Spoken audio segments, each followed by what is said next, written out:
اسی زیارت میں آگے امام علیہ السلام فرماتے ہیں کہ ائمہ اہل بیت صراط مستقیم ہیں، دار فنا یعنی دنیا میں لوگوں کے اعمال کے گواہ ہیں، اور دار البقاء یعنی قیامت میں لوگوں کے شفیع ہیں۔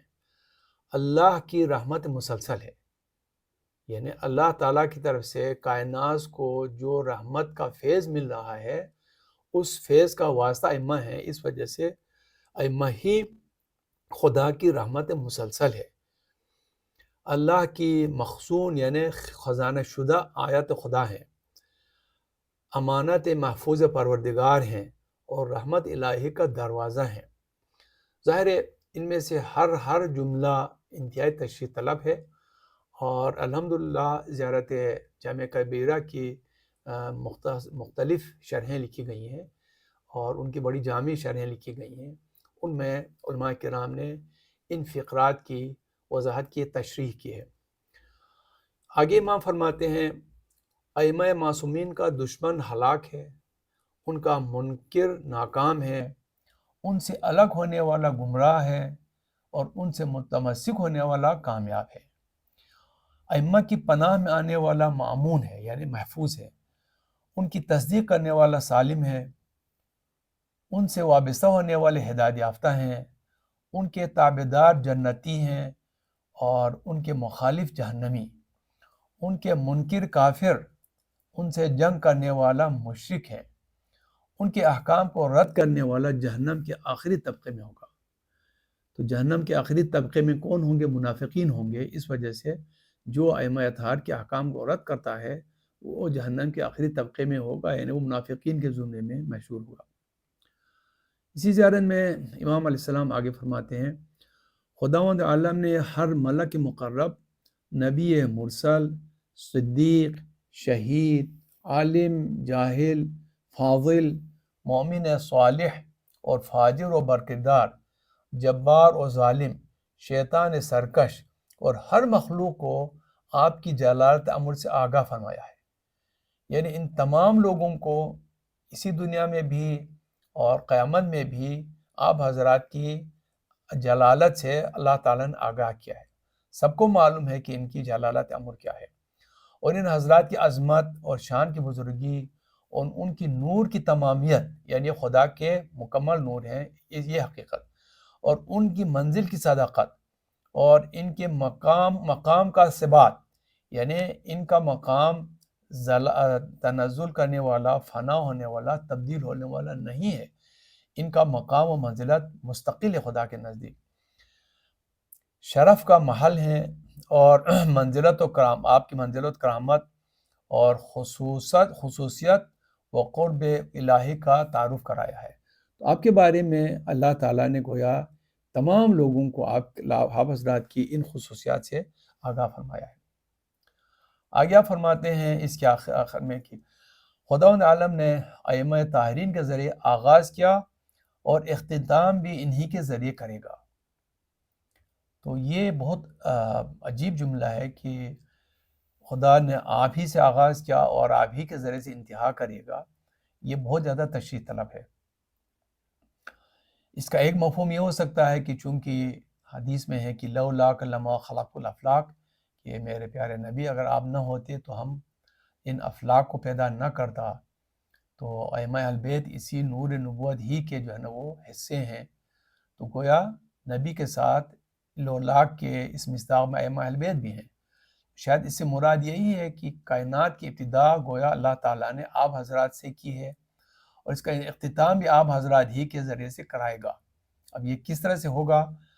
ایک طریقہ تو یہی کہ قیامت آنے سے پہلے اہل بیت سے امام مہدی عجل اللہ تعالیٰ فرجہ شریف تشریف لائیں گے، اور آپ کے اس دنیا سے جانے کے بعد یا آپ کے جو دوسرا ائمہ آئیں گے، اور پھر ان ائمہ کے ذریعے سے جو حکومت اس دنیا میں ہوگی وہ کافی طویل عرصے تک ہوگی۔ باقی تمام ائمہ باری باری رجعت کر کے واپس آئیں گے اور حکومت کریں گے۔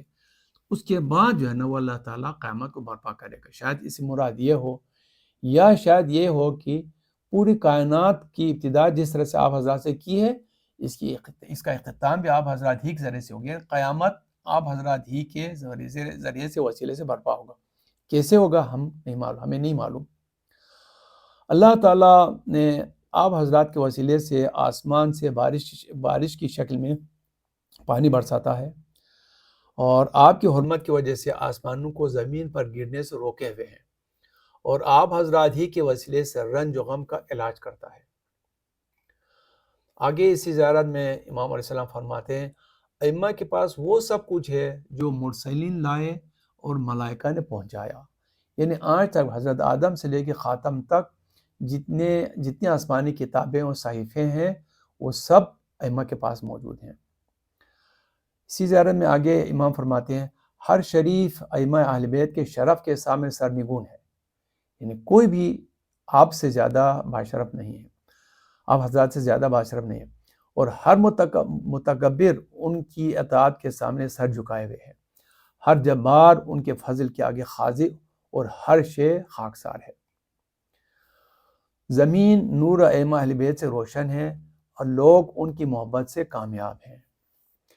ائمہ اہل بیت کا کلام نور ہے، ان کا حکم ہدایت ہے، ان کی وصیت تقویٰ ہے، ان کا فعل خیر ہے، ان کی عادت احسان ہے، ان کی طبیعت کرم اور سخاوت والی ہے، ان کی شان حق و صداقت اور مہربانی ہے، ان کا قول ہی حکم اور عدل ہے، یعنی وہ جو حکم کریں گے وہی عدل بھی ہوگا، عین عدل ہوگا، کیونکہ وہ ظلم کا کبھی حکم کر نہیں سکتے۔